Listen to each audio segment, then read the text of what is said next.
You know, there's a few different reasons why. We've talked about it in the past.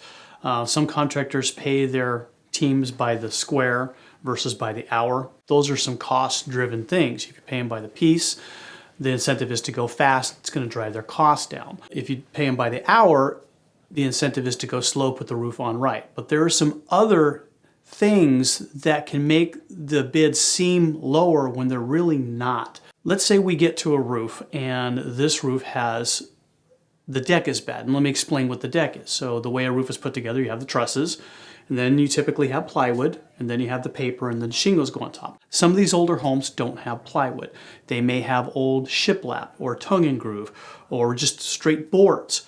The manufacturers don't allow you to put modern architectural shingles over that. The old style of 3-tab, you could do that. Modern architectural, you cannot. And so to do it the right way, you have to add plywood. So you tear off the entire roof, you get down to the wood deck, you put the plywood on top, new paper, new shingles.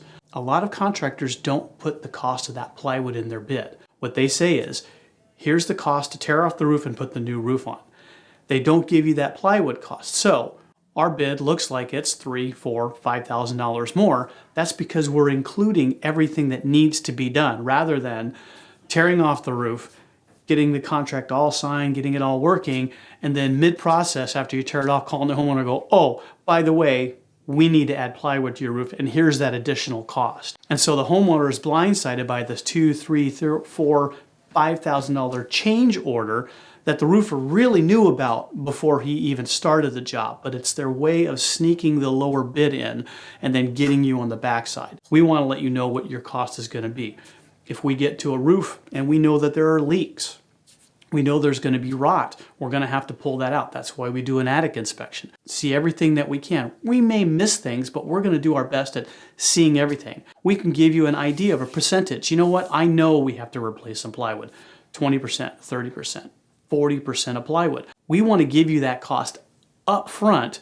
I would rather be the more expensive contractor because that's the real number versus, well, here's the bid and when we dig into this, we'll call you with what the additional charges are. Having that real number up front versus the, well, here's the number, but that's going to change. There are times where there are some things that we just can't see. I mean, if we get into a roof, let's say they don't have an attic space. We know it's a vaulted ceiling and we can't see anything. Then it's going to be one of those where we go, look, I physically don't know what I'm going to find when I get in here. You may have a change order. So it does happen where we can't see everything, but we do our best to see everything that we can. It's very rare that it happens because of that attic inspection. We would still know if you have a shiplap deck. We can pull up on the edges and look inside and see that. So that's one of those things we would know. It's the rot issue that we just sometimes can't see. But as far as the deck issue, that's something that the roofer, he knew. You know, we have what's called apples to apples. We actually will do a bid and we have a client says, hey, I've got a roof that he says he's doing the exact same thing you guys are, and you've got this apples to apples guarantee. Can you go over that with me? And then I just had one of those about 2 weeks ago where we sat down and went over it. It was amazing how different they were. This contractor in his bid actually wrote, we're going to use their underlayment, which is either felt paper or synthetic. He actually wrote 30-pound felt or synthetic. Well, which one are you using? Is it whichever's cheaper at the time that you're going to do the roof? There are so many ways to tell them apart. Do the apples to apples. Look at them. What are the paper? What's the nails they're going to use? There's different styles of nails. So yeah, we would love to give you a bid. If someone already has given you a cost and you want to do a comparison to what we would do, we can go line by line on all the parts.